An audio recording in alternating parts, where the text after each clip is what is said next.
Welcome to the Outer Realm with Michelle DeRoche and Amelia Pisano.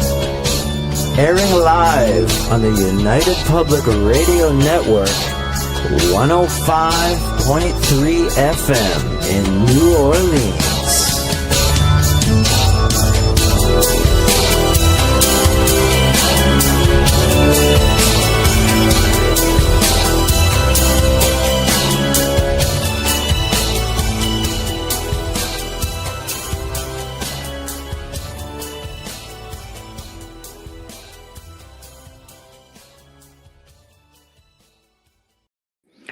Good evening, everyone. Welcome to the Thursday night segment of The Outer Realm. We are broadcasting live on the United Public Radio Network, 105.3 FM from the Gulf Coast, 107.7 FM from beautiful New Orleans. We are fully sponsored by the amazing people over at Folgers Coffee who have been a part of our journey for the last several years. So thank you, Folgers. We couldn't do it without you, nor would we want to.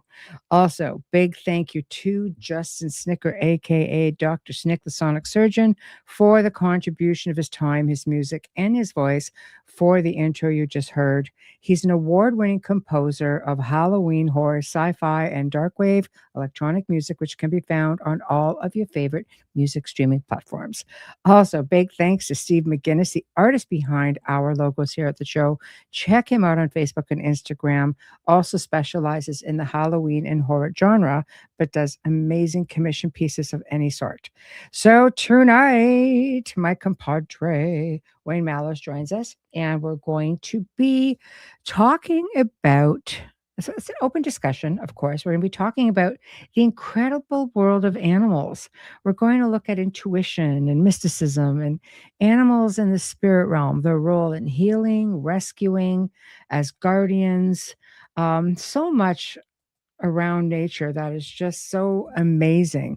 And this is going to be a part one, by the way, because next week we're going to be doing a part two, which is going to get into more, folklorish stuff and totems and all kinds of different things. So it's going to be a lot of fun. So without further ado, let's get the party started. Wayne, how are you? I'm good, thanks. How are you? I'm all right. Hey, good. Cats You're still freezing a little bit there, eh? Am I freezing up again? Yeah, just a little bit here and there. The video's not doing its thing. I don't know why. I've been fine. It's the second show of my night. Yeah, first show was fine. I don't know. I just noticed that the voice is fine, but the video is freezing. I have no explanation. I got nothing. Because, it's just technology. Maybe there's a storm rolling in. Maybe it's having my persona on the air and they don't like that. Yeah, is that right? Yeah. Could be. Yeah, could be. Left and light. I'd be the forsaken one, you know that. Sure. Yeah. Whatever. Yeah. You know it'd be true. Whatever. So you're freezing up too every now and then, just so you know. So it's not just me. Got nothing. I don't know what to say. You are up there. I know. So tonight, we're going to talk about animals because, we love animals. We've all had like pretty amazing experiences with some animals. And what I find interesting is how, we'll talk about Pixie in a moment, but how animals sometimes choose their owners. They, we don't always choose them. They sometimes choose their owners.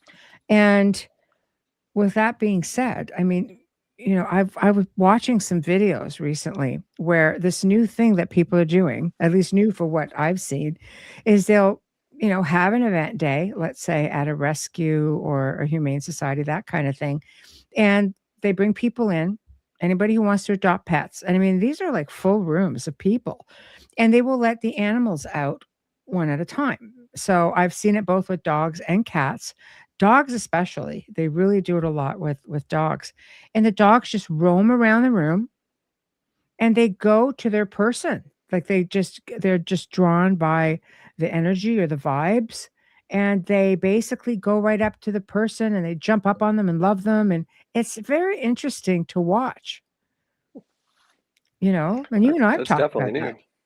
Yeah. Yeah, it's definitely a new thing. Yeah. Yeah. I love it. I think it's wonderful. I wonder how it goes when they bring their pets home. I would imagine okay, because they're choosing their person, I always think right? about being picked last for baseball. Like, imagine if you've got 10 dogs in there and they're all eyeing up couple number 4.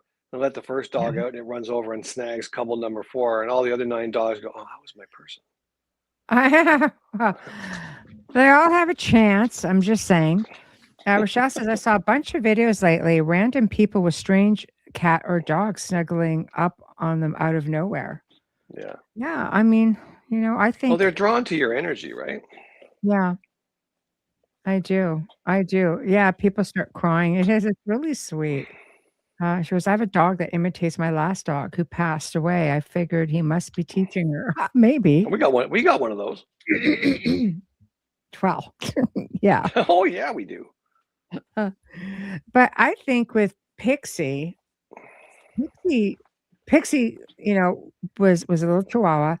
And my daughter used to be involved with different rescues, and she said, can you foster Pixie? Because I had Chihuahuas, and at the time I thought, you know what, it would be great.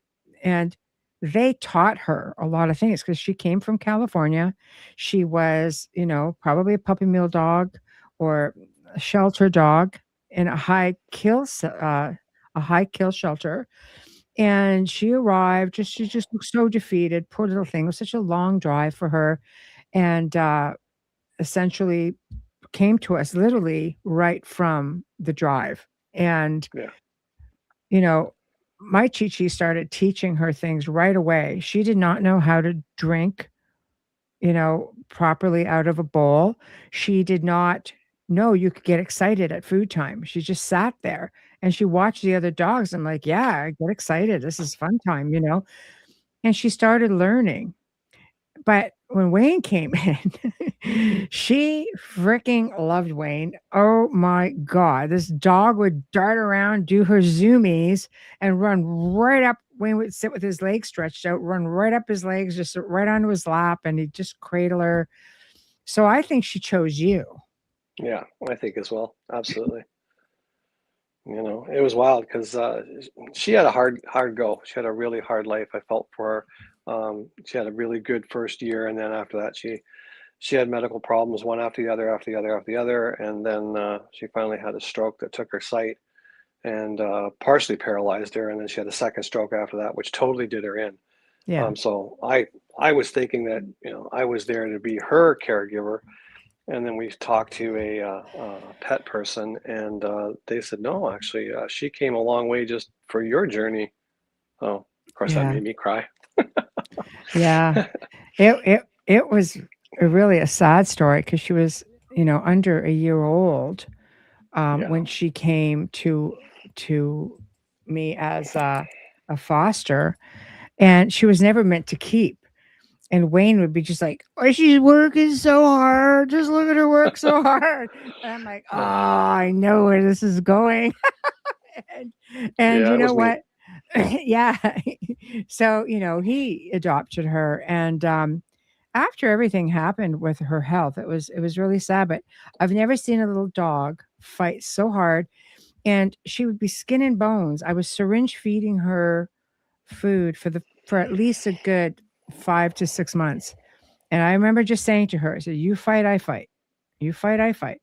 And after a while, she became such a little Hercule with the food. She She just was a got tank. she's true. Yeah. She got so strong, and she just kept working so hard. And the fighting spirit in that dog was unbelievable. Yeah. You, you It know, was. Her shoulders were huge because she couldn't use her back legs, but her shoulders and front arms are just, so it looks like she hit the gym every night. It was unbelievable to see how big she was across her shoulders and solid. Not an ounce of fat on that dog. No, it's true. It's true. In fact, when we first got her, she was pretty burly dog, and we used to call her Baby Huey because she'd come running out of nowhere, and the other dogs would brace themselves. And my one little PETA, she was like a tiny little sausage thing about this big, and Pixie would roll rolled her one time, and Pete just rolled. She just got underneath, and Muffin, our other chihuahua, was just sort of like bracing herself to hide when she heard that galloping. So she'd dive under the cupboards to dodge the freight train that was coming through the kitchen. yeah, it was funny. It was funny. She was just so A gem. yeah, she Just was a real gem. Yeah, and then last year, you know, you had to make that decision Now, because we she was always talked to tired. her. Yeah, Yeah, we always told her, like, as you said, if you fight, we fight. But I always would talk to her at feeding time. I would hold her and cuddle her during feeding time. And I would say, like, if it gets too much and you've had enough, you just tell me. And I'll yeah, know it's you. You just let me know. And one day I was driving and she wasn't with me. I was just driving home. And I heard this female voice say really quietly, "Dad, I'm tired. I got to go yeah, home." yeah, And I was like, "Okay, I know it's you. We'll yeah. sort it out when I get home." And we did. Yeah, So and it's true. And she, that was hard to hear that, really hard.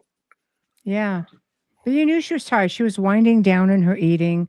She Yeah. was winding down, and because even though she couldn't see and she was limited, in the way she moved around, she tumbled around pretty good.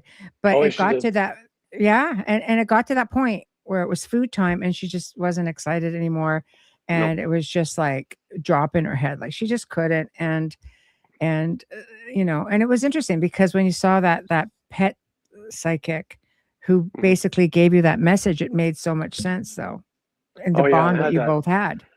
Well, it was funny because we met a gentleman at one of the fairs we went to, Scottish Fair, and it was just a fun read. People can't read me, so I always go in there to sit down, and I usually get the "I Mm. can't read you," which he sat down and he said, "I'm sorry, I can't read you. Don't you got a wall around you or something? Someone's protecting you." But he goes, "Your daughter comes through loud and clear." My daughter. I don't have a Daughter, daughter. I know. What are you talking Yeah. about, right? He goes, "Oh yeah, it's a little blonde girl. She just loves you." I'm like, "That's not a that's not a blonde girl. That's my little dog, Pixie." And yeah, she does. Yeah, it's That true. was pretty wild. That was pretty funny that they picked up on that. You know? It's true. Melissa's right. She found you. They adopt Yeah, us. yeah, they Melissa did for is affiliated with different rescues as well. So, taken Yeah, in many fosters.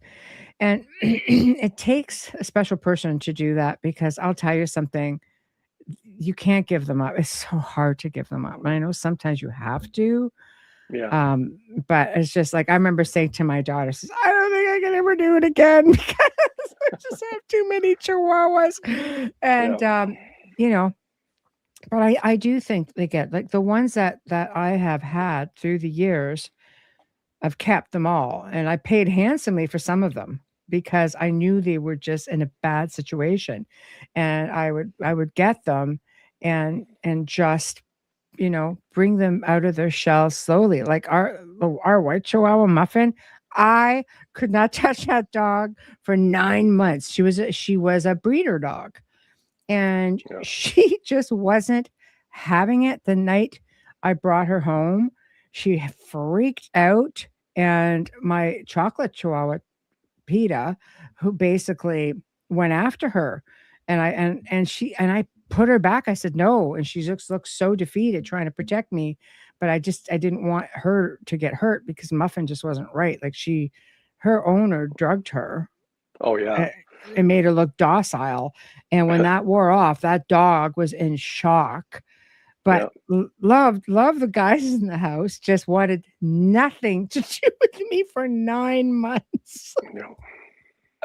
I was resilient, but Yeah. it was pretty funny though. Tasmanian devil in a white Chihuahua body. It was wild. Yeah. Yeah. So you're frozen again. Yeah, you're frozen Huh. again. Yeah. But So are you. yeah, I don't know. It's just a crazy internet.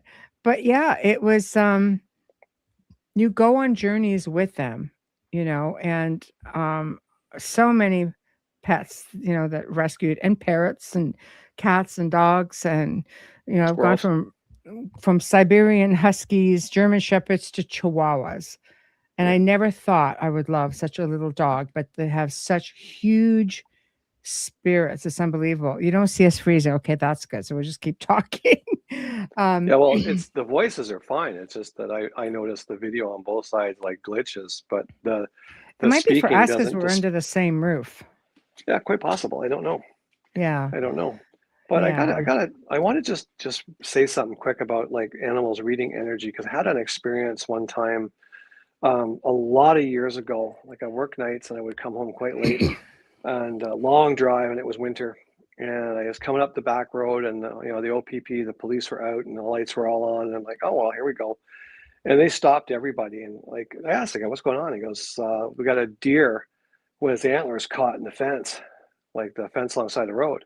And it was just a farmer's field. It wasn't like a chain link thing. It was just a big open fence. And I'm like, can I go talk to it? And he looked at me like I had two heads. Like, well, it's going to kill you. I'm like, it won't kill me. Let me just go. If you will let me go and talk to it, I will go talk to it. And I had all my tools in the truck and I just went and got a pair of wire cutters and I went over and it was pulling and pulling and pulling. And I got up to it and I was just like, hi, are you stuck? Do you need help? Like really softly, just like that. I can help you, but you can't hurt me, okay? And it just kind of went like, it just stopped. And I cut all the fence around it.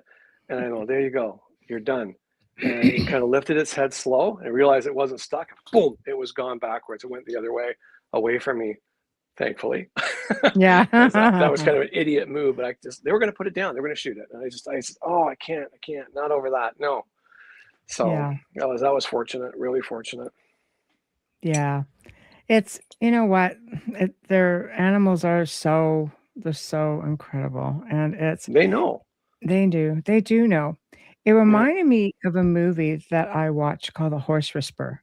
And you guys might remember it with Robert Redford, where this teenage girl and her horse were hit by a transport. The horse bucked upwards trying to protect her from this truck that hit them both. She ended up paralyzed. She couldn't walk, and the horse was traumatized also. And they went through. He saved the girl's life, so the family just put a boatload of money into getting him sorted and fixed and surgeries and and they were terrified. She was terrified of the horse at that point, and she didn't know how to get up on him anymore because she couldn't walk, right? So Robert Redford comes in as this horse whisperer, and you're just watching, and it was based on a true story, which is why I really loved it. And you saw the whole transitioning happening, not just with the horse, but the connection he had with his owner, this young girl. So he trained the horse would lay down onto its side and it would just lay there. And she would, get off of her wheelchair and he showed her how to mount the horse and the horse would then get up and they just started. It was such an incredible show. And I know of so many people who work with different animals, and some of them do work with horses. They're very therapeutic for people as well. It was just an incredible, incredible show. I just loved it. And it made me realize that, in the animal kingdom, like they know, they understand, they read your energy. Oh, a mile away. Dogs can hear you coming a mile away. Horses are even more intuitive. They know if they can monkey with you or not. They know what your intentions are. They totally get it. Yeah. So yeah, 100%. It's just so true. Look at that horse at that yeah. riding place we went. That horse was so connected to you when you went in there. Holy mackerel. You could talk that horse and it would move its head up and down, yes and no. And it would move its hoof up and down and answering you exactly what I was just like, this is for real. Like this horse is like talking to you. It's unbelievable. I'm pretty sure we've got some of that on film. The story is we were filming this series, and we were at a ranch, and this place was haunted, and it was picked up that the riding arena had activity. So I looked at the horse and I said, "Do you see things in there?" Honest to bloody gosh, this horse it basically comes down like this, puts one foot forward and starts going like this. I'm like, did I just see that right? Yeah. I'm like, all right, we're going to go with it. As I started asking a series of questions, when it was a no answer, it would just start going like this, like no. When it was a yes, it would do the same stance and go like this. Then I started moving around to the other side of the stall, and it just followed me around. And the whole time we were filming, it just sat there like very close to me. We finally just put the table where we had to sit in front of the stall with the horse, and the horse was just like right there. It was amazing. Just It was amazing. that was unbelievable. Like the energy transference you two had going on between that horse. And the guy said, I cannot get this horse to go out into the riding arena at all. It just freaks out. And Yeah. after you spoke to it and said, "Do you want me to deal with what's out there?" and it nodded, and you went and did your witchy magic that you do, Mm. and you came back and you said to the horse, "You feel better?" and it nodded, and the owner took the horse out and they walked it around the arena. It says that horse hasn't been in the arena in months. No. So it totally knew something was going on, and you fixed it. Ah, well, hopefully it stayed that way, but there I was hope just so. a lot of crazy stuff. This property also had, speaking of, high strangeness, you hear stories of the large black cats that are found in some areas. This farm, this ranch had an incident with a large black cat. And I thought, okay, there used to be, a zoo in the area and there's like a safari, um, thing in the area. And I thought, oh, maybe it just escaped. But the forestry people actually monitor these large cats. Like there's more than one. And they look for scat, they look for bones, they look for like patterns and trails. And so this is documented. And they had an article in the paper because there had been sightings. Anyway, one of these large black cats, which is almost like a panther, essentially, went onto the property when there was a foal, so just like a baby horse that was out, and a mare sacrificed herself to save the foal. And when we were in, do you remember, Wayne, when we were in the stalls area, the one stall we Yeah. saw with the giant claw marks down? Yeah, that was on the outside of the doors to where the stalls Yeah, were. There was just massive claw marks in the door crazy. frames trying to get in. It was wicked looking. Never seen nothing like it. Oh yeah. It was just insane. It was so, so sad. But it was just like, okay, like it's just the stuff that's out there, and we'll get more into cryptid stuff like next week and stuff. But it was just really, really amazing the connections that these animals faced. And there was a beautiful like black like a stallion over there, and it was sick, and they couldn't figure out what was wrong with it. Do you remember that beautiful Yeah, black I was like at the big end. They were trying stallion? everything. They was on medication. It just wasn't responding to anything. And then he No. contacted you like a week later and said, "You know that horse? He's complete recovery. Like he's perfectly okay again. We don't. What did you do?" I was like, I don't know. Michelle I changed know. the energy in the whole place, and bad things went away.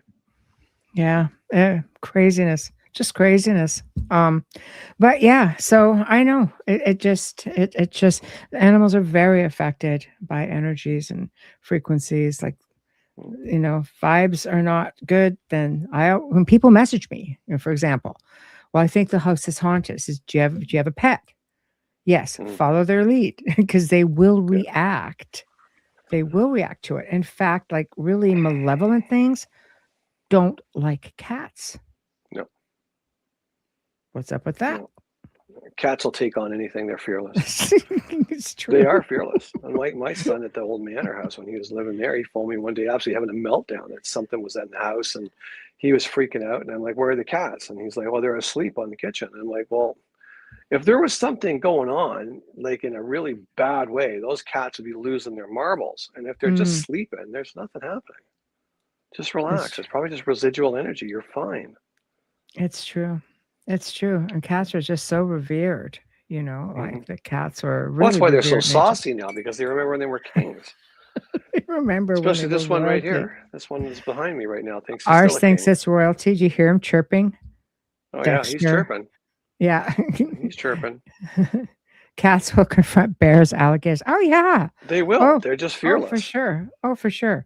This one Yeah. likes to torment the chihuahuas, and they'll just come out, and he just hightails it. He's just gone. Just stirs up the pot a little bit and He then does. takes off because he doesn't want to be dealing with that. But Stir up, back get to the energy and shenanigans.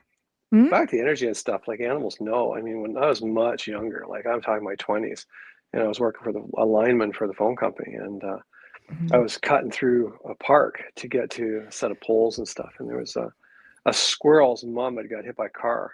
It was Oh, flattened, and there was this baby squirrel standing beside it, this flattened carcass, and I I basically whipped by and I scooped it up with my hard hat, brought yeah. it into the park and let it go, and it just followed me along. Mhm. I'm just like, so I stopped and it run up my leg and sat up on my shoulder. And he was only like this big, a tiny little guy, right? And Oh, so I took him, put him back down, back up he comes, sat on my shoulder.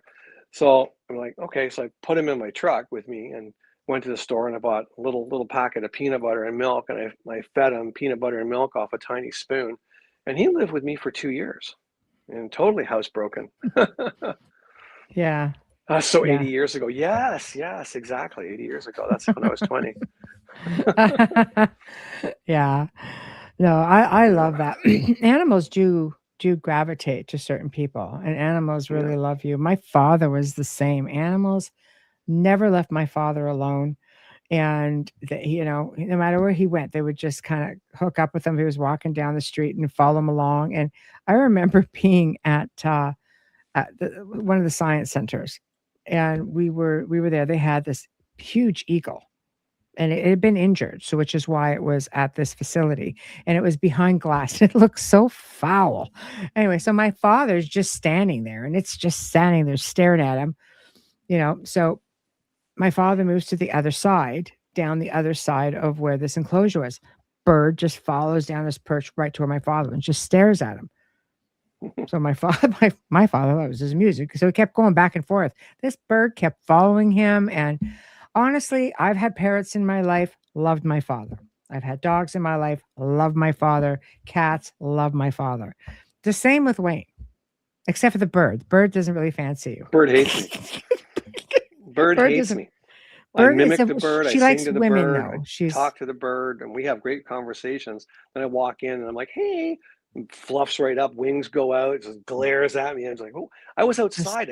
I waved at it through the window because I was cleaning the eaves trough. I'm like, "Hey, how are you?" That bird went ape shit. She did. Didn't Not having it. She The was the not having terrible man is it. outside. The terrible guy is outside now, and he's trying to get in. I'm not having that. She's He's trying funny. to engage me. Oh no, the It's bird does because not like me. the bird was a rescue, and her original owner was female, and birds will tend to bond to some of the first people in their lives. Yeah. So I ended up with her, and then she went to a family member. They're like, well, we really would like the parrots, and I was just like, oh God, be good, because I'm getting you get tired after a while with all the critters, and I had, we had more the facilities for it then as well. And when I sold that property, it had a large aviary at one time, and that was it. So I said, yes, no problem. Birds were spoiled. I knew they would be fine anyway. So this was the last one. And, they were building a house that can you babysit the bird? Well, it's been a couple of years and she's just about ready to go back home. So she has settled in nicely and is fine with me.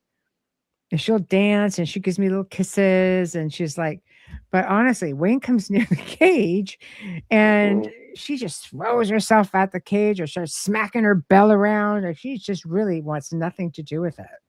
Which is funny because like I can get the wild birds outside. The wild birds will come and sit on my hand and eat Sure. right out of my hand without even trying. And so Yeah. like this parrot will come up and she'll give Michelle like a little kiss on the finger, and she goes, "Ooh," so pretty, right? So I put Little my finger cooing on the sounds. outside of the bar. I put my finger on the outside of the bar, and I'm like, "Hey, babies, how's it going? You're so pretty." And she goes like this, just comes up my finger. She goes like that, and then she just squeezes really slow and really hard until the blood started to come out. And then she let go and looked at me and went, I know. It's like, Yeah, a listen. real slow crush. That was really nice. Yeah, no, that's not Yeah, happening anymore. she wasn't having it. She wasn't having No, it. That's for sure, no, no. But it's just they bring such joy. I bet people don't realize out there how smart birds are and how cuddly they can actually be. Yana, hello. No, stop it. I do love you. um, um, yeah, birds are super cuddly. I remember caring for this parrot from the time she was literally a hatchling. I had to feed her like, liquid bird food and the whole 9 yards. And oh my gosh. And she became like, you know, like a companion, a pet. I loved her. Drove everybody crazy in the house. But every night that bird had to have cuddle time. And she would lay on her back or she would snuggle in my hair and she would sleep. They are so, so cuddly and they're just so interactive, but so cuddly. I'm thinking, I can't even get the cat to sit this long. And she would No. just lay there for an hour and just have her cuddle time, Mm-hmm. just such smart, they're so intelligent. And I know that, let me come back up for a minute. The robin. Okay, here we are. So Cher says, I ended up fostering a baby robin, had it for 18 days. Oh, he ended up passing. It's tough when they're babies. It's And you hard. do fall in love with them. Absolutely. You But I'll do. tell you, I met a baby robin one time because again, I ended up with this wild African gray that came into my possession. I'm like, okay, I can do this. I would often have like through the Humane Society, people just want to give up birds and or lost birds and I had the facility to take care of them.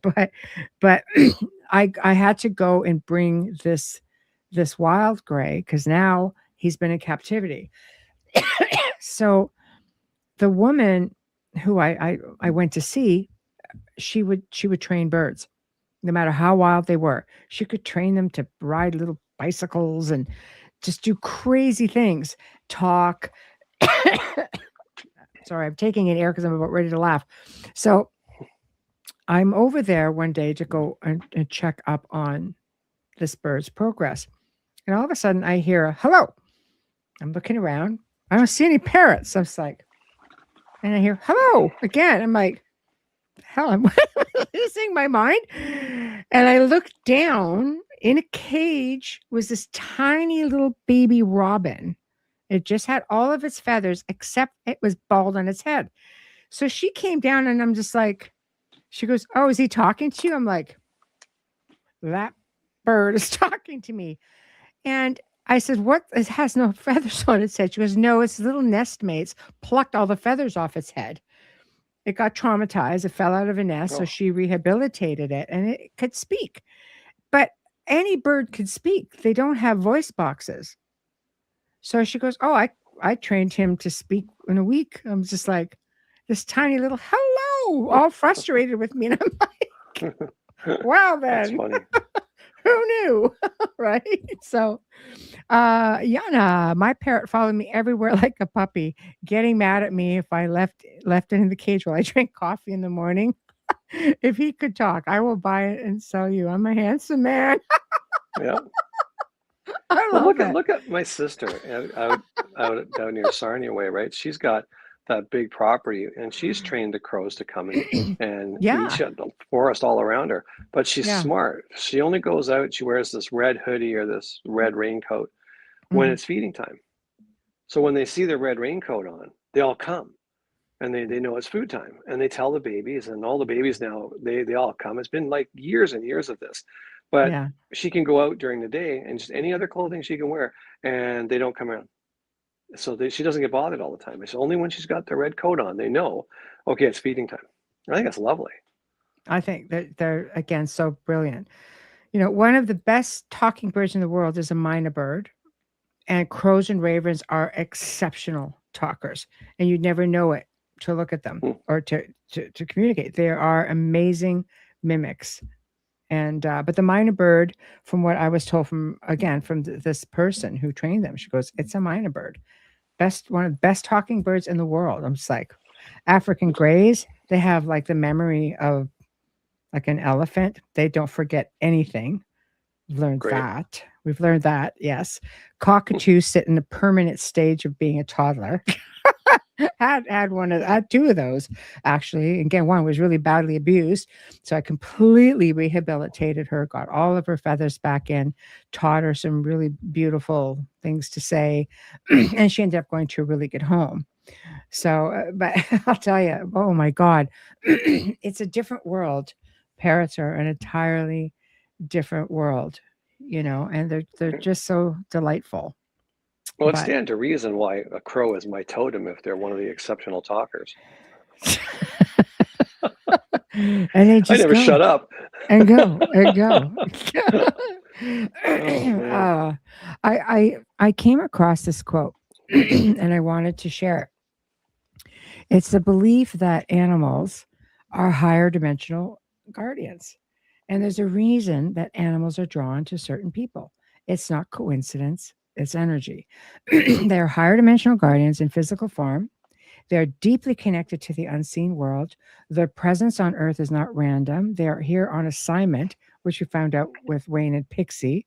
Most animals, especially dogs, cats, horses, dolphins, and birds, operate from a pure heart space. They are tuned into frequencies that most humans cannot perceive. They sense shifts in energy before we do. They know when someone is lying, when danger is near, when a soul is full of love. They feel your emotions and mirror your state of being. When a dog stares into your eyes for minutes without breaking contact, it's not just love, it's recognition. They see your soul. When a cat curls up beside you, every time you're in pain, it's not just affection, it's healing. They are moving energy, clearing blockages that you did not know you had. Animals do not judge by appearance, they read vibration. A wild animal will approach a child with a pure heart and run from an adult filled with anger. This is not instinct, it's divine intelligence. These creatures are here to protect the innocent, to calm the broken, and to remind us that the unconditional love and what it feels like. In the higher realms, animals serve as messengers, protectors, and guides. When we dream of them or encounter them in strange ways, it's often a spiritual sign. They are warning us, comforting us, or confirming something we already feel deep inside. Some say animals have no soul. It makes me crazy. Well, that, of course, is a lie. Many animals have more soul than the people walking this earth. Their souls are ancient and they remember the truth. They remember where we came from and why we're here.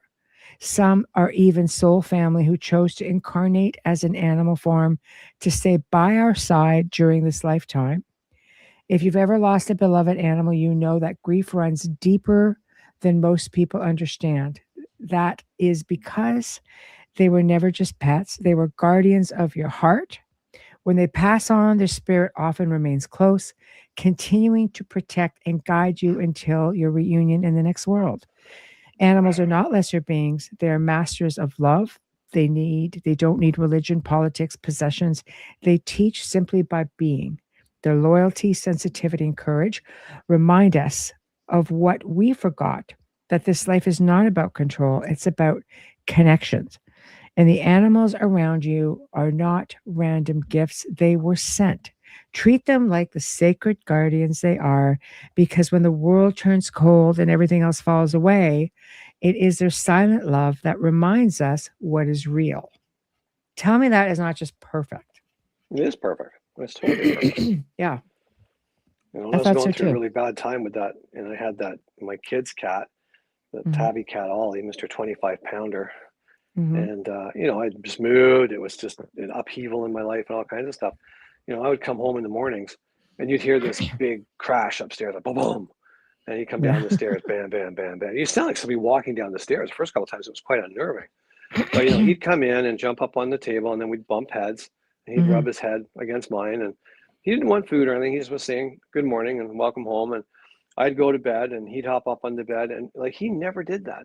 But while I was going through this really tough hardship, that cat would spoon me. Like he would just curl right in beside me, and he would purr and purr and purr. I would fall asleep to him purring.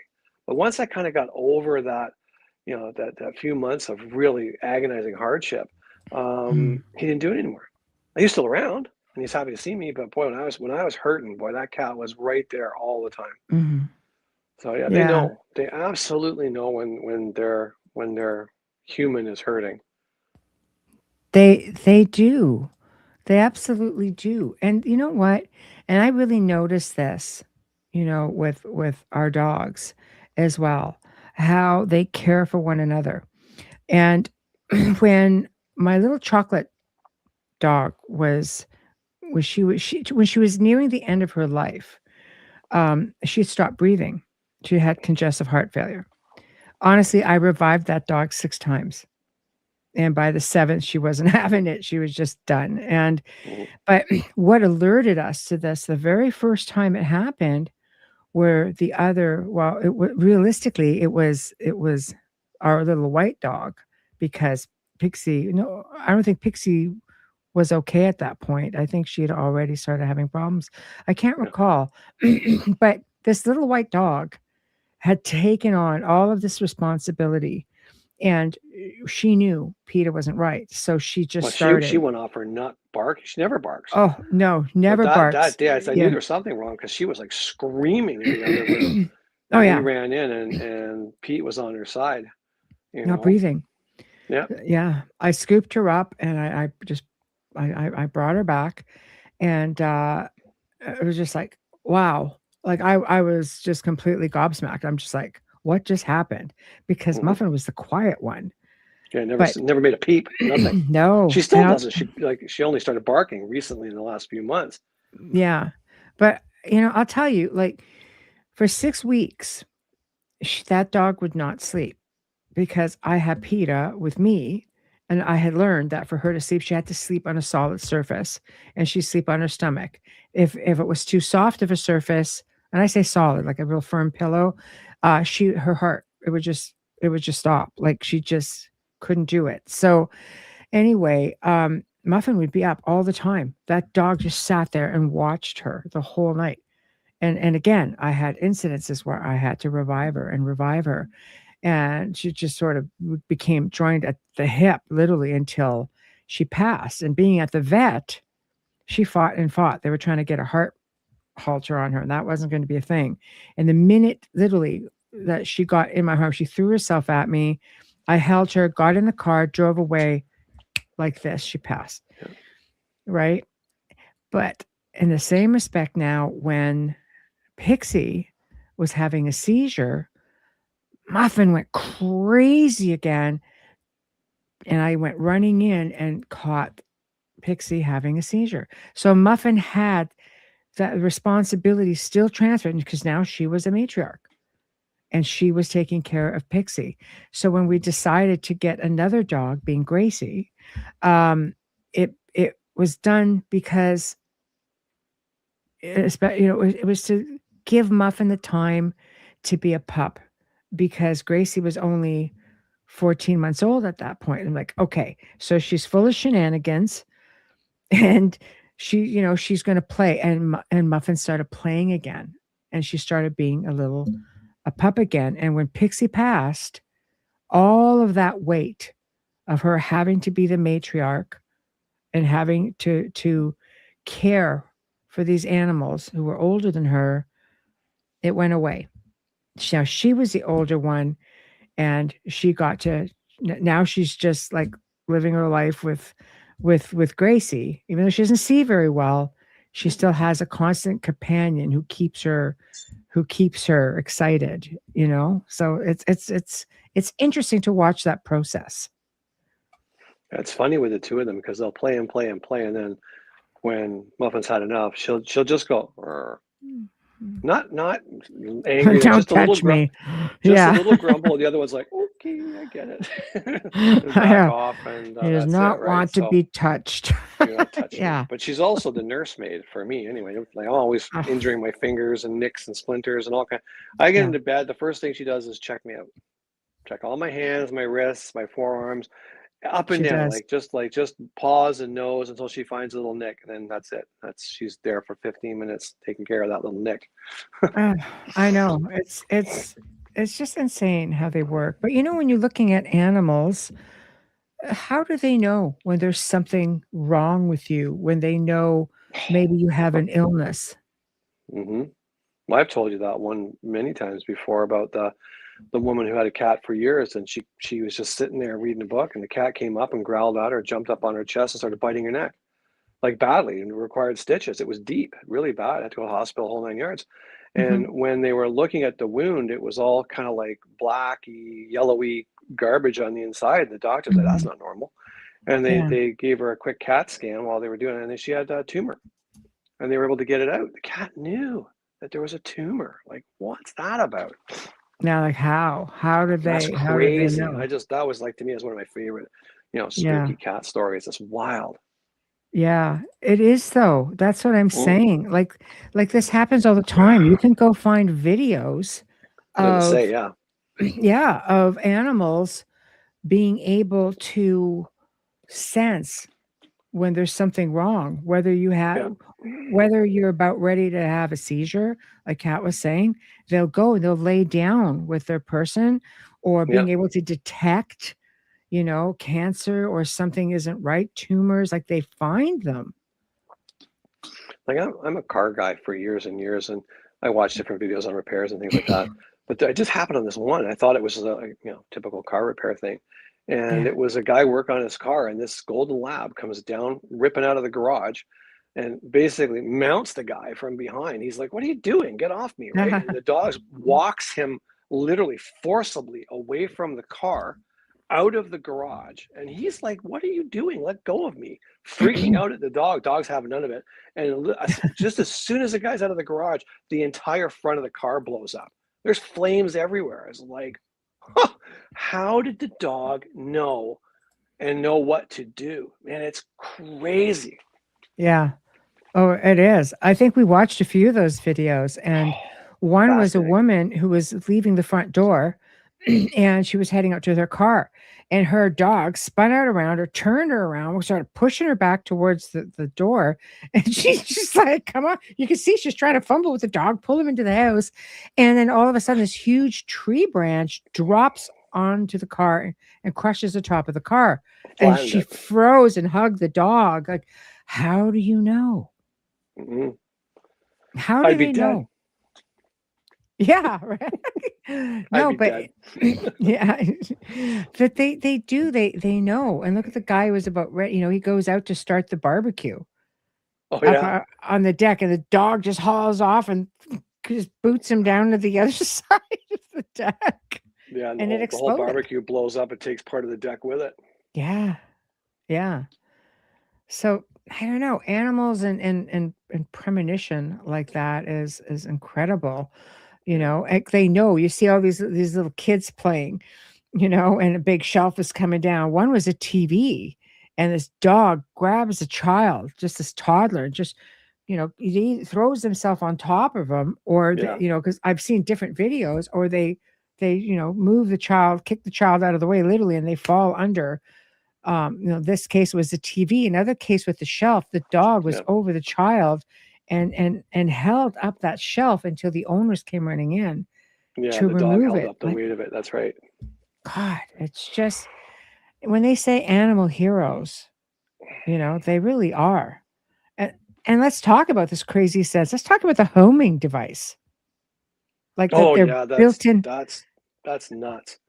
People say, oh, they follow magnetic north, they follow the ley lines, and yeah, to a certain degree. But like I watch things about families that move states or provinces, and they move into a new house. They Mm, have no homing signal. There is no homing. They've never been there before.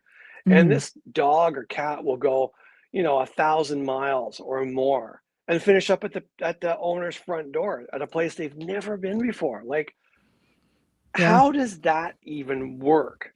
Like, I can't find my way around my own city, much less that. That's yeah. crazy. You see it Mm-mm. happen all the time. Like this isn't something new. Like they have this incredible sense of just being able to like a homing device, and maybe we're the homing device. Maybe we're the ones that emit this energy that they feel drawn to. But even that's fantastic because that means our energy is traveling thousands of miles in every direction for that animal to tune in on and use it like a beacon and follow it to us. Yeah, Incredible. We know nothing. yeah.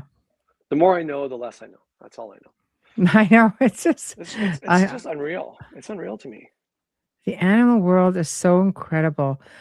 Kat says, I moved into a new house in Alberta a few years ago. Our dog Molly kept trying to get my attention to go to the basement. I then clued in, followed her. My basement was flooding due to heavy rain at the time. See, they heard it. Yeah. They knew what was going on. I mean, look at that cat. Look at Sean. I moved into the manor house and he was living under the veranda. He was beat. This cat was beat. Missing pieces, all kinds of stuff. Mhm. And like I set him up a shelter outside 'cause he's a stray. I don't know what he's got, right? So I set him up a beautiful shelter outside with a heat lamp and water and food. I remember one winter night I came out and he came out to see me. I got him his food and set him all up, loved him all up, and I went to go in the house. He just looked at me as like, you know, "Look, I just don't want to be out here anymore. Can't you just bring me in?" And it was just that look on his face. I'm just like, oh, what am I doing? I'm an idiot. Oh my God, I'm gonna regret this. He's gonna tear up my house. And I brought him in and I set him up a litter box and a little bed, and he just curled up in it, used the litter box, and then he went to sleep. And that was it. Like he was a content little guy. And the vet said, "Oh, if you get a year out of him, you'll be lucky." And he lived 7 years. And even his ghost hung around after a while. He was a monkey, but he was such a good cat. I could throw him over my shoulder. He was just awesome, just an awesome cat. No one ever said that was a stray cat. Like, oh yeah, he was. But he knew the meaning of life and how hard it was. He really knew it. Yeah. They're so aware, and they mourn as well. Like, I remember when I had a Bengal named Jasper, and Bengals have this thing where sometimes they could die very suddenly, and it's this mystery. I remember talking to my vet about it. It goes, one of these unexplained things. They don't really know why it happens. I had talked to somebody after his passing. It goes, it happened exactly 2 years old to a friend of mine. So it seems to be the magic number. So my daughter-in-law comes running up to me at one point and just says, she goes, she was crying. She goes, he just stopped breathing. And he had passed. Like, she caught him just as he just down. That's it. And just fell, and he was done. And I tried. I'm like, okay, does he have an obstruction down his throat? I go doing mouth to mouth because I know how to resuscitate, obviously, because with the dog. Okay. But anyway, no way. There's no way that just wasn't happening. But he and her cat had bonded. Like, Alice was she was only a few months old, and Jasper was, he's probably closer to a year old. They were so bonded that Alice just laid on that carpet in that spot for a straight week. They were really worried. Like, she wasn't eating very much. She would not leave that spot. We tried to remove the carpeting because it was just like an area rug. She would not leave that spot. That's where the energy released. That's where it departed. That's whatever it was. She was well aware of it. So that put me into this decision of, hence Dexter. So not so fond of Yeah. Dexter, also a No. Bengal. Yeah, she wasn't having it. Dexter, being younger, loved Alice. Alice did not reciprocate, and she never did. She was so bonded to Jasper, I think she never bonded to another cat at all. It was never for a lack of trying, but she was so sad. She just could not come out of it, and was just like, my gosh, the grieving was just so intense. I'd never seen that before, that in an animal. No. They do go through that for sure when they lose one of their own. Mhm. Yeah, absolutely. So, you make that decision, and we get animals because we love them, and we care for them. They become part of our family, and then you suffer loss. And I mean, when I think of all the pets that I have had, it's just been like, how you think, oh, how often do you want to just keep going through it? Because it hurts. It really does.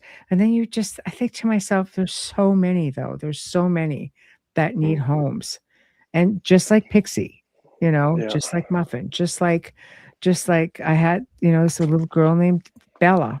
And when I adopted her, she had been so badly treated. She was kept in a hamster cage, if you can imagine. I mean, a small hamster cage, because she was a tiny little chihuahua, and so malnourished that her body started eating away its own muscle mass.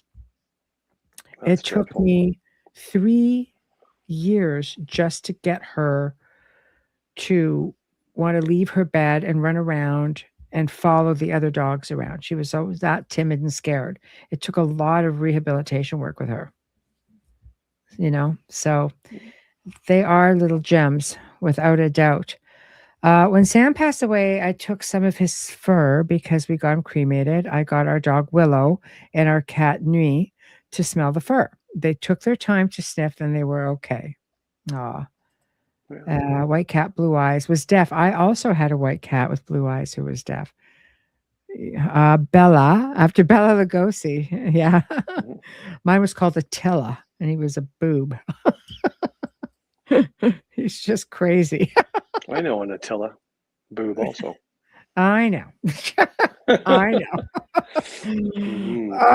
Anyway, with that being said, Yeah.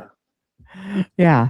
So, I think I love the whole concept of animals choosing their person. And I think the bond starts long before we even know, Yeah, I think so too.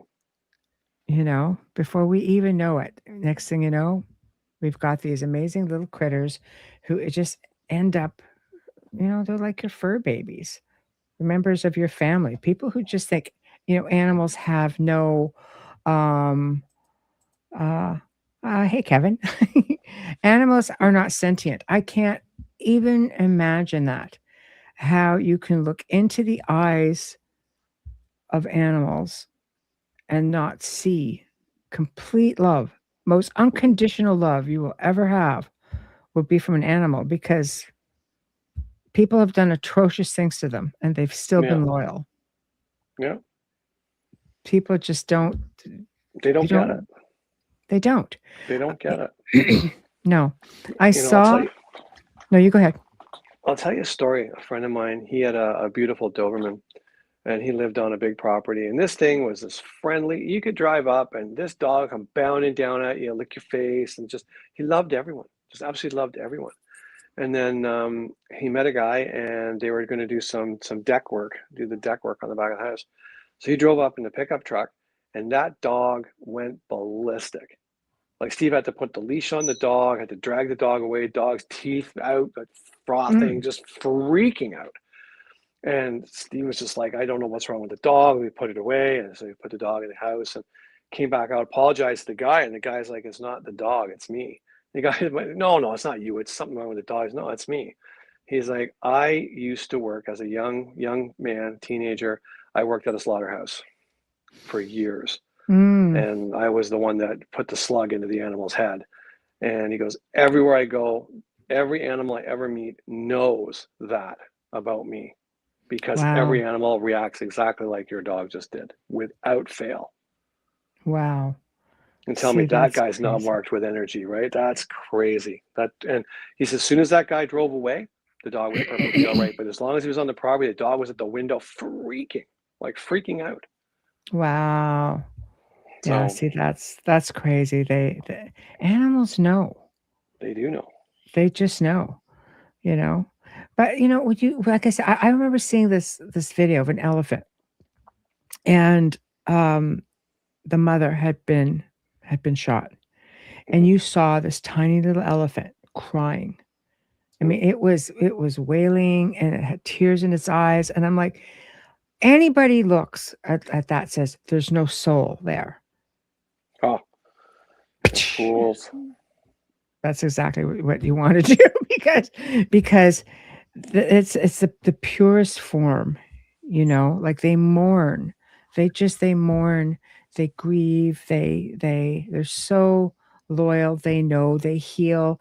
That's why, people, again, in hospitals or, old age homes, people bring their pets. Yeah. And you just see it heals people.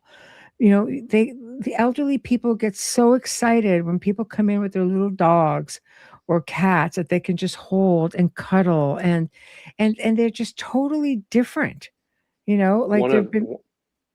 Yeah, one of the go. old age homes has a horse at the old age home. It's a one floor old age home, and the horse comes around and visits all the patients on a daily basis, and the improvement's incredible in their morale. Yeah. See? A horse. Love That's it. awesome, though. I I love love it. that. I read that. I'm like, they showed a picture of it. Like, that's great. I just love that. Yeah. That's so good. So good. It is. I think it's great. I think it's great. There are people even on their deathbeds, who've just asked to see their pets, and the pets get brought in, and Hmm. they go with such peace.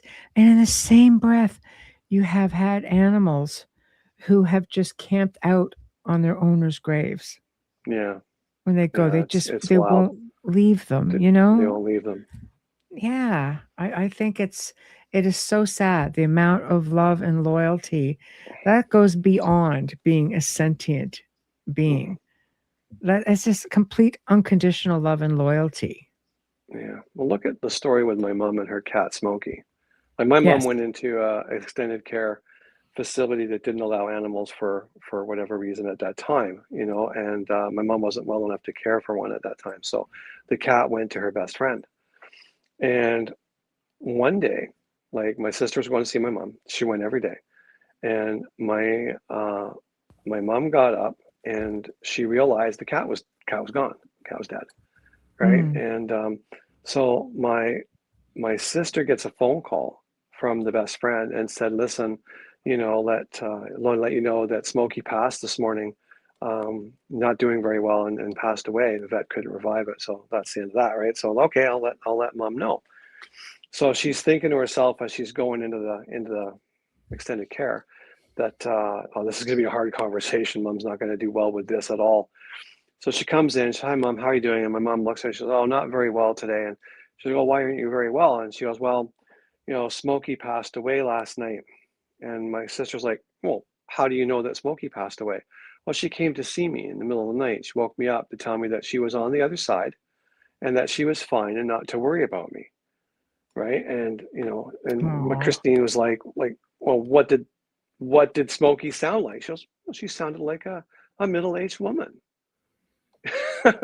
you know and Wow. so Christine's like, oh, that's good. How you feel? I'm okay. Cat's fine. Smokey says she's fine. My sister leaves, goes down to the nursing station. Okay, who's in this morning? No one. Who called my mom this morning? No one. Like, nobody had talked to my mother. Like, the cat came from the other side to say goodbye to her mom. Aw. I think that's beautiful. It is. That's That's wild. beautiful. Well, that's wild. So again, it's the same idea, like I guess when you reincarnate as animals, like what the quote that I had read, um, about animals being guardians, and there's a whole lot of ancient stuff with that maybe we'll talk about next week if there's time. But um, like you can reincarnate back into an animal, so you can be with your people as they reincarnate and they return. I think it's like amazing that they do that. Man, I wouldn't want to reincarnate in this plane of existence as a critter. It's hard enough being a bipedal here. I just can't imagine. It's so cruel. Such a hard place. It is, but if they come from a place of higher dimension, I think it would be even harder to be here You when you come think? from this. Yeah, I know. I know. Can't even imagine. Can't even imagine it. You know? Yeah. Well, you come back as any little critter makes it hard. I mean, there's some that are even lower down the food chain as far as, you know, the predators go. I mean, Yeah. last very long in some cases. No. I think it's very sad because animals end up, being on the other end of abuse so often. And you see it when you're doing animal rescue and pet rescue. Yeah. You see the harm that's done, and one of the little dogs, Daisy, who you just loved, when I had Daisy, Yeah. Daisy's cute. it's not like she came from an abusive place, No. she came, like, when I said, "No, I'll take her," because she needed a home, and I said, "Can you please bring a little blanket or toy from home?" She goes, "Oh, well, why?" "I don't know, it might make her transition go a little easier," and that woman just handed her to me, like, without any care, and that little dog just watched her owner walk away, and she was devastated. Hmm. I thought to myself, "You cow." There was not even a goodbye. No. She just gave me the bag, goes, "Oh, her blanket and toys in there," and I'm going, "Okay, thank you." My daughter was with me, because she was going to comfort, her all the way home, and she goes, what a cold transition."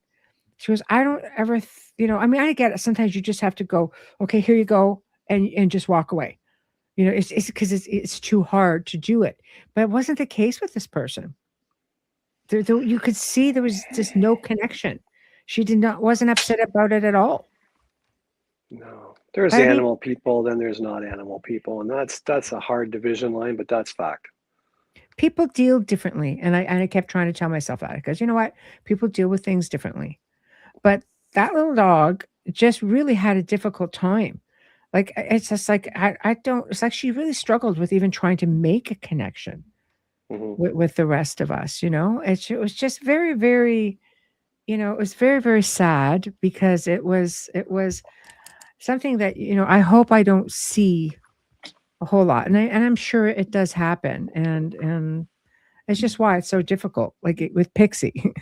Like, I'm glad you're just kind of like, she working so hard, we just can't Yeah, let her well, go. she was. Because she did work really hard, and it's nice to keep them all, but Oh yeah. unfortunately, it can't be done. And I know myself, so I figured, oh, I don't know if it's something I could do again because I couldn't. No. I mean, I couldn't give one up. I mean, I just, once they were mine, it's like I could not. I'd have to be on my deathbed to give something up. There's no way. Yeah, It would break my heart. yeah.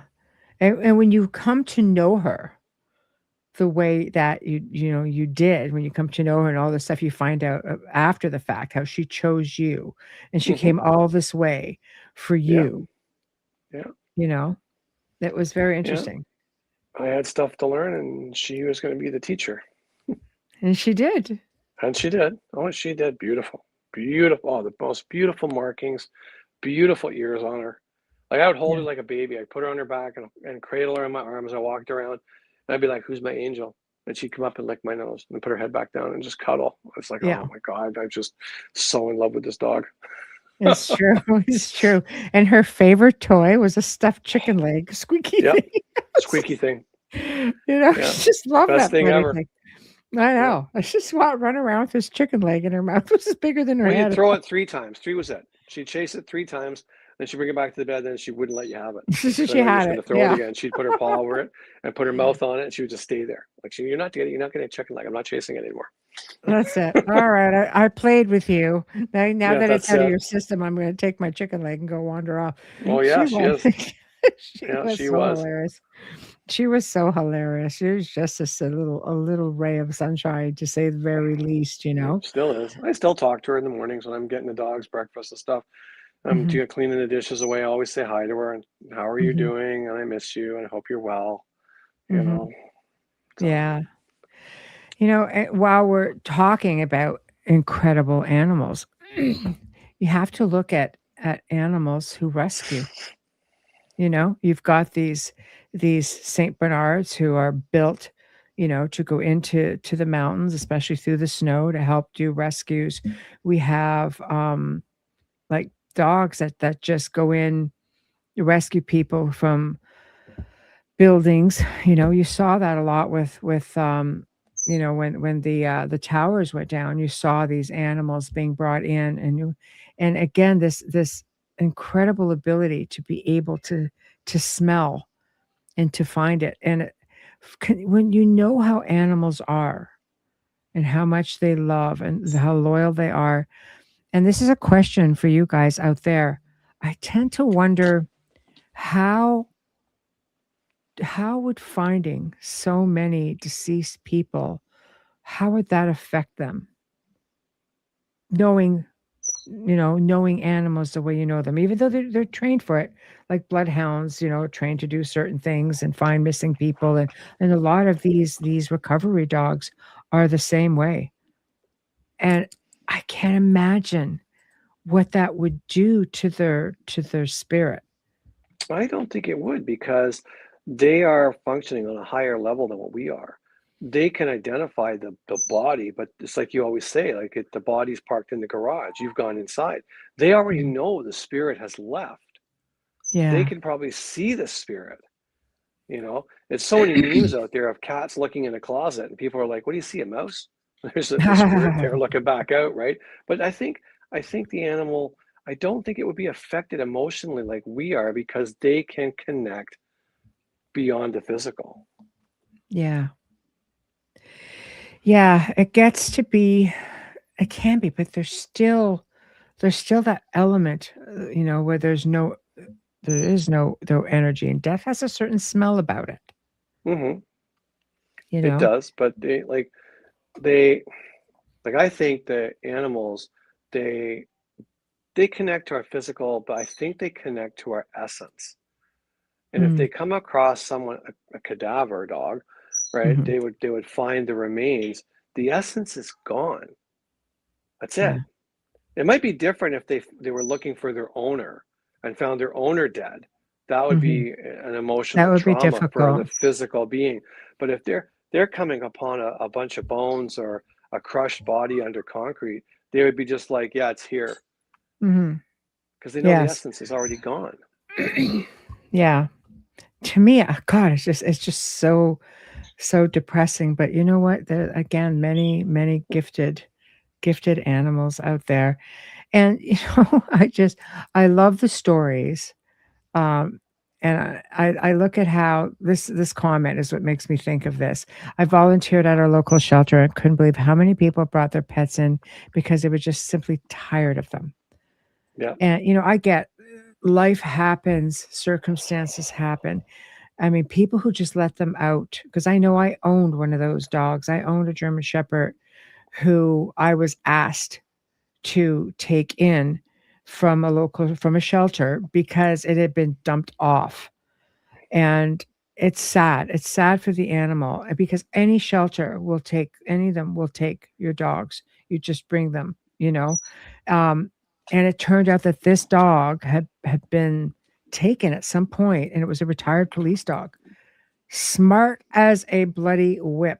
And how do we find out that she was a retired police dog? Because she was probably 11, and she was looking at being like, the shelters were just not couldn't keep her. And I went, yeah, well, I'll take her and she can live out her life happy, because there were police officers doing a spot check not far from our property, and they had the door of the cruiser open, and the dog hightailed it out, could not be contained at all, not within fencing, nothing. She just loved, she would stay. She was very, very well trained, and she ran into the back of the cruiser, and the police officer started giving her German commands.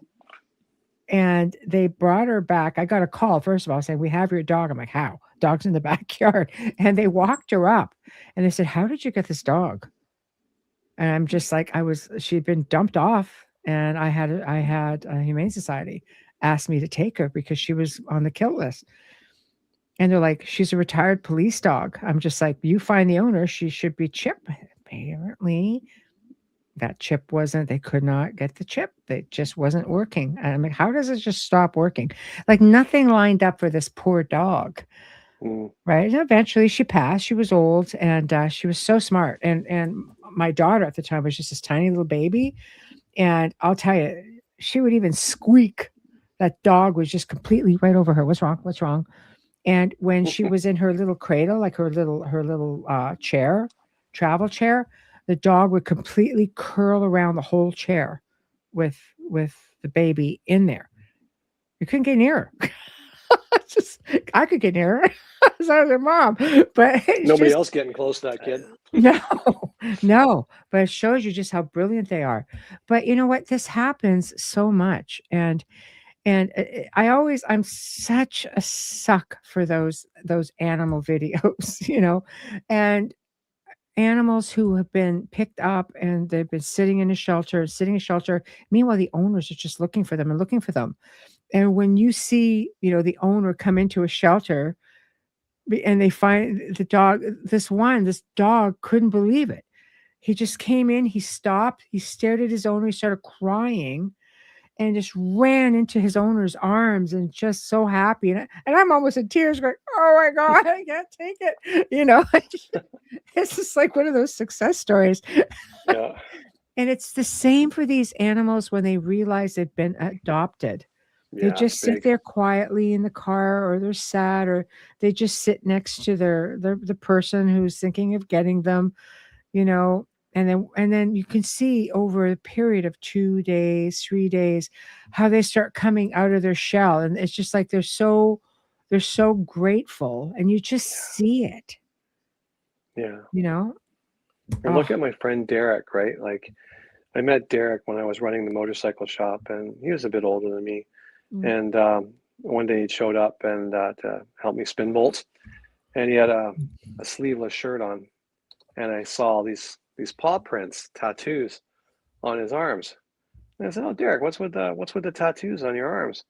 And he goes, "Oh," he says, "I rescue collies, old collies, ones that oh, nobody wants." And he says, "I rescue them. They come to my house, and I keep them in the last years of their life. I give them a life. I give them food and water. I play with them. I take them for walks." And he says, "When they pass, I get a tattoo artist to put a paw print on my arm." oh, And he pulled his shirt back, and the paw prints went up across his chest and down his back. And I was like, "Holy man, is that like 4 prints for every dog?" He's like, "No, mate." He goes, "One print for every dog." I'm like, "There's got to be 2 dozen of them." He's like, "I've had a lot of dogs."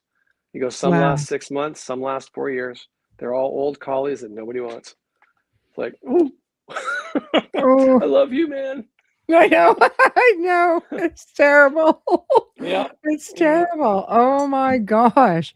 See, that's yeah, just, but those are the people that it's just huge kudos to, because yeah. it does take a special person to bring them in and see them through difficult times. Like with Pixie, Hardship. we always thought, oh boy, like she found us because she knew we would care for her, Yeah, that she would get the absolute best care, best food, best meds, best everything, because all of our pets did. My animals always did. And um to find out in the end, no, she wasn't here because you needed to be there for her. She was here for him. As yeah. is Apparently like, so. wow. But it's not even just animals. We had a parrot called Samantha. They named her Sammy because they thought it was a boy. And when when I got her, and it's hard with cockatoos, you can't always tell, but there are hints. So unless if you don't DNA test, and I looked, and she had brown eyes.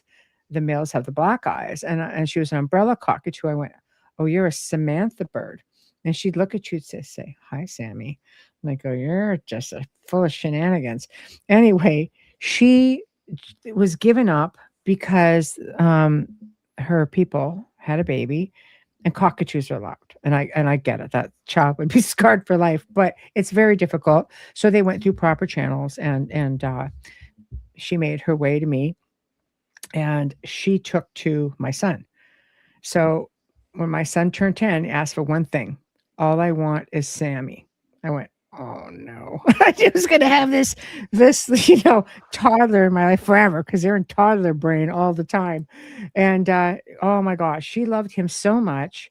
I remember coming home late one night, after doing some event, and he was asleep on the couch. She was asleep on his shins.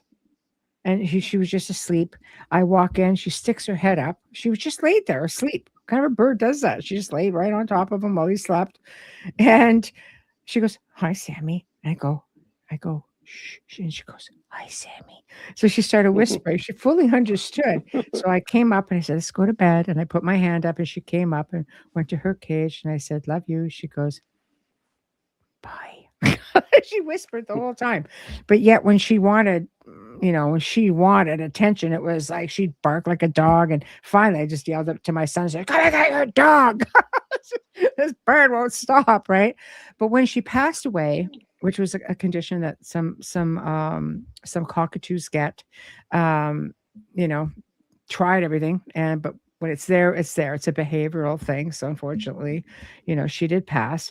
And I had mediums start messaging me saying, there's this sweet little bird, not bird, just they thought twice that it was a child named Samantha. And I'm going, Child named Samantha, that's right. I'm like, what does Samantha look like? I made them think about that, right? And they're like, oh, that would be a bird. So it just goes to show, like they just thanks, Kat. They bond to you. And she loved him so much that one of these mediums stopped in the middle of a reading and sent me messages. Okay, Samantha is totally butting in on this reading. Who is Samantha? A cockatoo. What? The bird is butting in on a reading. The bird is butting in on the reading. So they have a powerful presence, a very powerful presence. Yeah, beautiful. Yeah, absolutely. I love it. I just love animal stories. We've had so many because we've just rescued so many. But getting into, wildlife a little bit, connections to different wildlife. I've had connections to wolves. Yeah. I could go hiking, 8 years old, 9 years old. Back then you could do that. And I would just sit and I could see my house from the top of the mountain. And I sat there with this wolf right on the mountain right beside me. We both just sat there. We just looked at each other. I threw it over an apple. It was just bizarre, and people are just like, oh, you'd be really careful. Yeah, I get that. But somehow, like that little part that I read about animals seem to know the innocence of a child as opposed to an adult who may do harm. Right. So this happened when I was about 8. And when I was about 14, 13, I ended up on this class trip. Actually, no, I was probably about 13, 14. And it was just like a private zoo, right? And they had Arctic wolves there. Yeah. So me being the defiant one, they weren't really protected. Like there wasn't a double, like a fence and the enclosure. So I go up and this female wolf comes up and she's just like rubbing against the cage. So I'm putting my hand up against the cage because I was just ridiculous, whatever. Now I'd probably just like, get the child away. But, back then, not being a thinker, so I started slowly just wedging my hand in and just patting her. And she kept rubbing against my hand and she'd rub her face against my hand. And the owners are trying to come over. Like, they're bolting over to me and they're just kind of like, okay. And I'm just like completely calm. This animal is completely calm, and so sort of yanked me out of there. And only after they pulled me did the wolf get agitated. Yeah, see. It liked your energy. That was all there was to it. Well, because I love wolves. Of course. We had them around growing up. So I didn't really have a natural fear, maybe of certain predators I should have had. They knew who the apex predator was in that situation. Either way, they know who the queen is. Come on. Whatever. Don't give me the whatever. They know animals sense. We just got through this whole topic of understanding your essence and where it comes from. Blah. Yeah. Yeah. Whatever. But I love stories. wild animals. I love stories of dolphins. Dolphins seem to have this knack, especially like if a woman is pregnant, they go in and they circle around and they protect. They just circle around if the woman is swimming.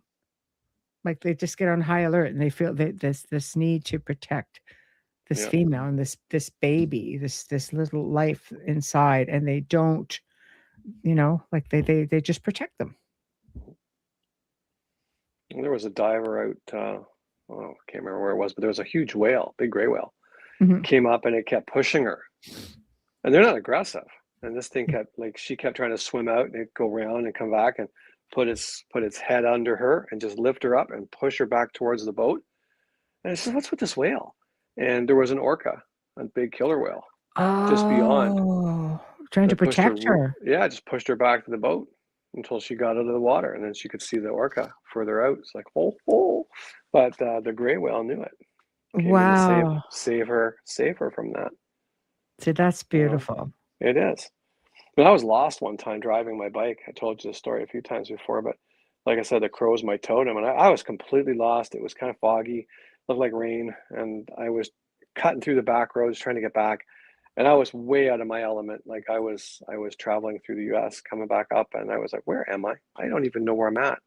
And I'm coming along and there's a great big crow sitting on one of the road signs, which said like, next exit, Highway 89, whatever. And I'm just like, I never see crows sitting on a road sign like ever. Like I'll take it and see what happens, right? So I banked off. As I'm banking off the ramp, there's another one sitting on the curve sign.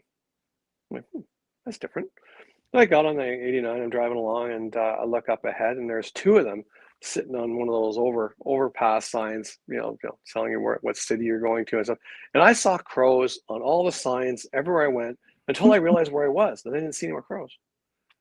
Oh, wow. Like they followed me and made sure I got where I needed to go. Like it's just wild. It is. Coincidence, or are they really I my don't totem believe in looking after the simpleton, coincidences. Yeah, I don't We got to believe in watch this coincidence. simpleton here. He's lost. He's lost. We got to get him home. We got to get him home. He's Yeah. the special one. Yes. I think it's, we'll talk more about crows and ravens and such next week for Yeah. part 2, because we don't have a whole lot of time left. But I'll tell you, like, we grew up with ravens on our property. We had 4 Bragger.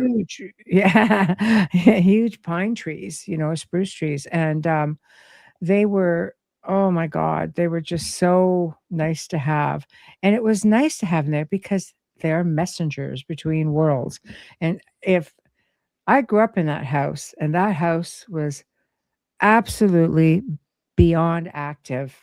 I mean, if you've watched, any of my interviews I've never really talked much about everything that's happened to me, but I did one time, and it was on my Paranormal Nightmare. If you catch it, it's the only time I've ever told the story in its entirety. And I think back now, and I'm like, I wonder if that's why they chose this property, being messengers, between the veils and protectors and such. Well, probably because they knew the queen was there. Well, Laugh it off if you want. Laugh it off if you want. I have her anyway. But I do. I think about things like that. I think it's they're quite extraordinary. I remember having a friend saying, she had to go to this one location and she was very nervous about it. And I said, okay. I said, I'll send you some help.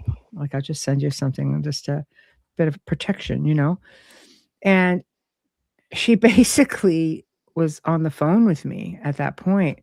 And she said, oh my God.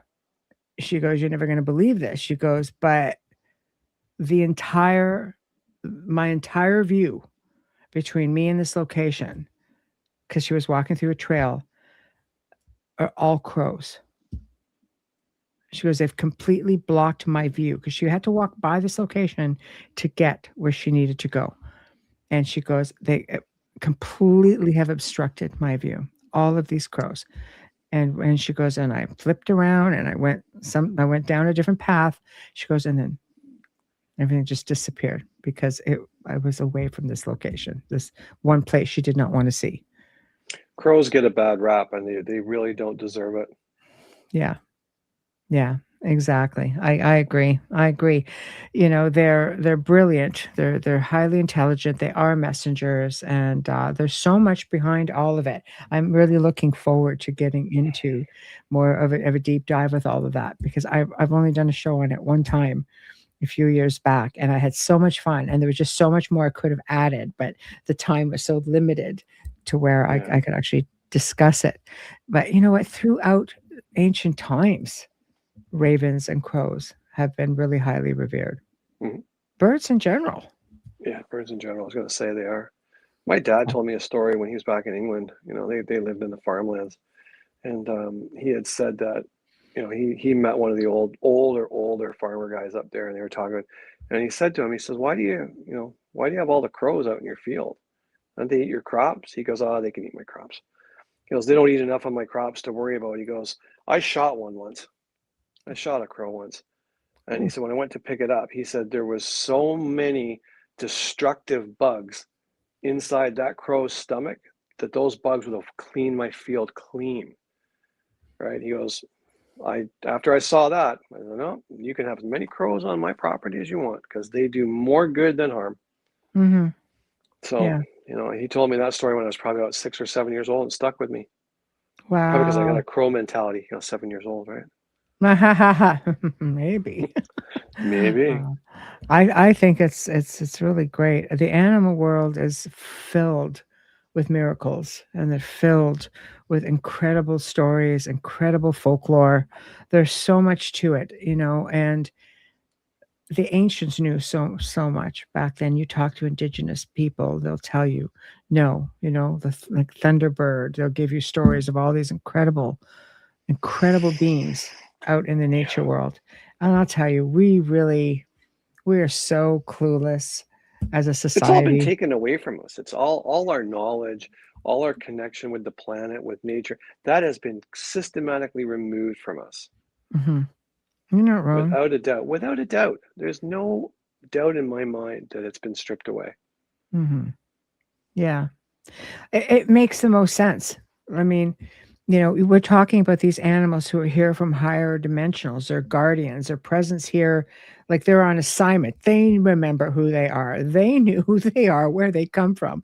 And here we are going, we're just trying to figure it out. That's because the animals don't go to conventional schools and get told a history that's made up. They just arrive in the raw, and they remember everything that was given to them from the other side. Yeah. Yeah, it's brutal. It's brutal. Not like us daft buggers. No. Guys, this was a really great segment. Really wanted to do something lighthearted tonight, and it's more lighthearted than just talking about how amazing animals are. You know, they have incredible intuition. You know, they just know when danger is there. They know when you're sick. They know how to heal you. They know how to guide you. You know, people, before I go, I have one more quick horse story when I think about, you know, horses and healing. I had many years ago, I really tried to find this photo. And if I can find it before the next show, I will show it. And she said she had a very strong bond with a horse of hers. The horse had passed. And all of a sudden she got this spectral image. And she sent it to me along with a picture of the horse. Without a doubt, it was the horse. It had this big, beautiful white, you know, marking on its nose. And she goes like, he's never left me. And it was just beautiful. And, you know, as they come back in spirit, oh my gosh, I love the stories that just show that they love us in life and they continue to stay with us through their afterlife until we can meet them again. So I'm going to leave it right there because it's just a really beautiful ending.